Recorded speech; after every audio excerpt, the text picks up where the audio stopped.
नमस्ते बच्चों, मैं इस्माइल से विजयलक्ष्मी एक बार फिर आपके सामने उपस्थित हूँ। बच्चों, हम आज मुद्रा से संबंधित जोड़ के बारे में बात करेंगे। बच्चों, जैसा कि यहाँ पे है एक सेब बना रखी है, यानी आपकी मम्मी ने कहा कि बेटा एक सेब लेकर आओ, और थोड़ी देर बाद फिर मम्मी ने कहा बेटा अनार लेकर आओ।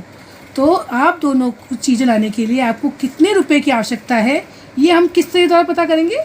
जोड़ के द्वारा। तो बच्चों, जैसे कि यहाँ हमने सेब की कीमत दे रखी है 12 रुपये, तो 12 रुपये को हम यहाँ ऊपर लिखेंगे। फिर मम्मी ने आपको अनार लाने के लिए कहा, तो अनार की कीमत कितनी है? 17 रुपये, तो 17 रुपये हम उसके नीचे लिखेंगे। इकाई के नीचे इकाई और दहाई के नीचे दहाई लिखेंगे। तो हम इन दोनों का जोड़ करेंगे, हमें कितने रुपये मम्मी से लेने हैं जिससे हम बाज़ार जाकर वो सामान ला सकें। तो हम 7 और 2 को जोड़ेंगे, कितने हुए? 9, और 1 और 1 को जोड़ो तो कितने हुए? 2। तो हमारे कुल कितने रुपये हुए? 29 रुपये। तो हमें बाज़ार जाने से पहले मम्मी से कितने रुपए लेने हैं? 29 रुपये।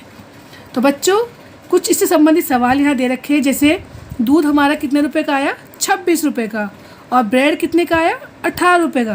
तो इन दोनों का जोड़ करके पता करेंगे कुल हमें कितने रुपए की आवश्यकता है। तो 8 और 6 को जोड़ेंगे तो हमारे हुए 14।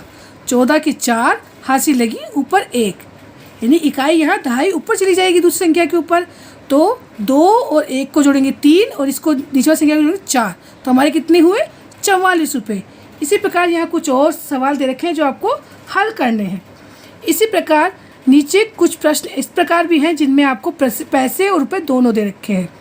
इनमें कुछ संख्याएं में पैसे भी हैं और रुपए भी हैं। जैसे इसमें जैसे पहला प्रश्न है 23.50, यानी 23 हमारे रुपए हैं और पॉइंट के बाद 50 हमारे पैसे हैं।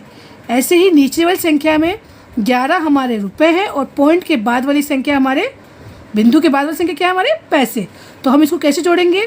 बिंदु के बाद वाली संख्या को जोड़ेंगे पहले हम, तो 0 0 को जोड़ेंगे, 0 आ गया इसके नीचे। 5 और 5 को जोड़ेंगे तो हमारे कितने हुए? 10। 10 की 0 और हासिल हमारे रुपए की संख्या पे चली गई, यानी 0 की 10 0 यहाँ गए और 10 की एक संख्या यहाँ गई।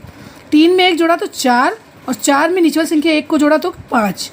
इसी प्रकार 2 और 1 को जोड़ा तो हमारे कितने आए? 3। तो ये कुल कितने रुपए हुए हमारे?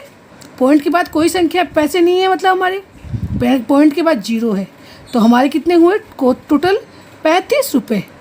इसी प्रकार बाकी सवाल आपको देखकर हल करने हैं। पैसे के नीचे पैसे और रुपए के नीचे रुपए जोड़कर हमको लिखने हैं। बच्चों, मैंने आपको जो समझाया है समझ में आया होगा और आप मुझे करके भेजोगे।